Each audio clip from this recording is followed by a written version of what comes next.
Je ne suis pas d'accord avec ce que vous dites, mais je me battrai jusqu'à la mort pour que vous ayez le droit de le dire. Citation attribuée à Voltaire. Avec son avènement à la tête de l'exécutif ivoirien, Alassane Ouattara semblait avoir fait sien cette maxime. Des prisonniers politiques pour des délits d'opinion. Plus jamais cela n'arrivera en Côte d'Ivoire sous Alassane Ouattara.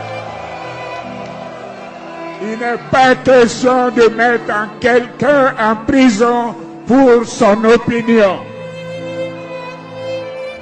Donc, les temps ont changé. Et vous, les jeunes, vous devez vous battre pour que cette démocratie s'installe de manière définitive en Côte d'Ivoire. On ne veut plus de marche arrière. On ne veut pas aller derrière. On ne veut pas retarder la Côte d'Ivoire. La Côte d'Ivoire doit avancer. Entre la parole donnée et la réalité, le fossé est béant.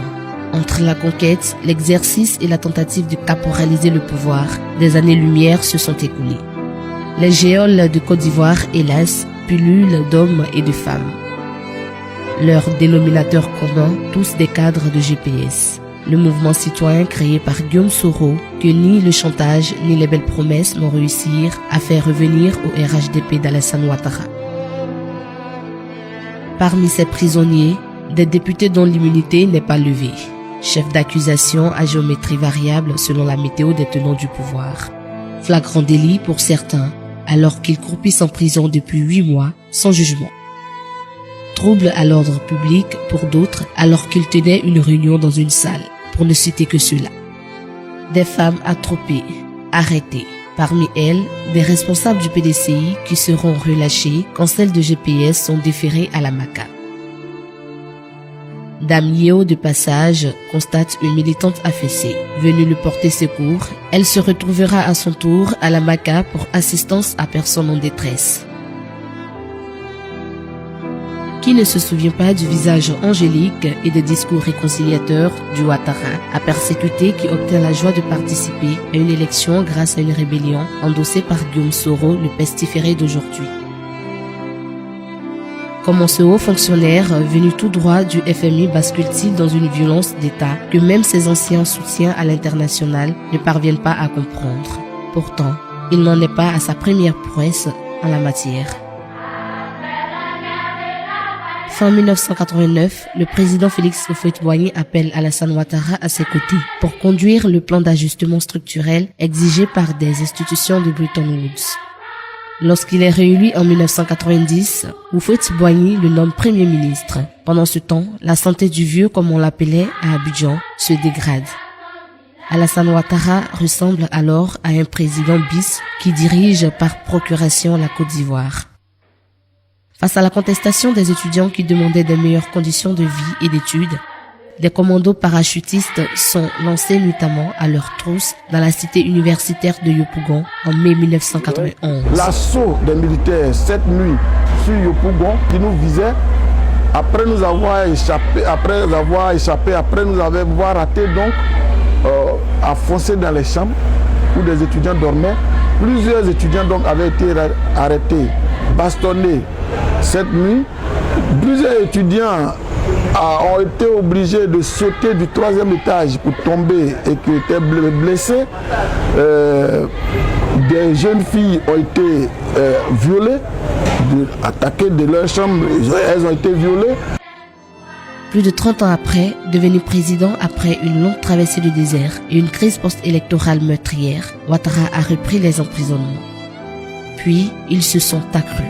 L'ancien président Laurent Gbagbo et son premier ministre Blé Goudé déportés à La Haye. Guillaume Soro, jugé par contumace, est tenu en exil. Ironie du sort. Laurent Gbagbo et Guillaume Soro sont ceux-là même qui ont rétabli Ouattara dans ses droits civiques. Plus de 40 familles sont aujourd'hui séparées sous le système Ouattara. Des enfants sont nés sans connaître leur père emprisonné. Depuis l'absence de mon mari, ma petite famille et moi traversons des moments difficiles. Avec la prière de la famille et leur soutien, sa fille est née derrière lui. Il ne connaît pas sa fille. Sa fille non plus ne connaît pas son père. Que Dieu les fortifie. Qu'il soit fort. Le commissaire Rigobert Soro, jeune frère du président du GPS, n'est nullement impliqué dans les activités politiques. Il est retenu prisonnier depuis des lustres. Il est le père d'un bébé qu'il ne connaît même pas. Et il n'est pas le seul dans cette situation.